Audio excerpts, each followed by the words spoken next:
ஜனவரி 1959. ஈகோர் டியாட்லோவ் என்ற இளைஞன் தலைமையில் 9 பேர் கொண்ட குழு யூரல் மவுண்டன்ஸ் ஐ கடக்க கிளம்பியது. இது அவர்களுக்கு புதிதல்ல. பல கடினமான எக்ஸ்பெடிஷன்ஸ் போனவர்கள்.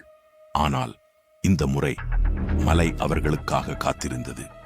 குழு டியாட்லோவ் பாஸ் என்ற இடத்தில் கூடாரம் அமைத்து இருந்து இதுவே அவர்களின் கடைசி தகவல். அடுத்த நாள் எந்த தொடர்பும் இல்லை. 1 வாரம் கழிந்தது. 2 வாரம் கழிந்தது. யாரும் வரவில்லை. என்ன நடந்தது அங்கே?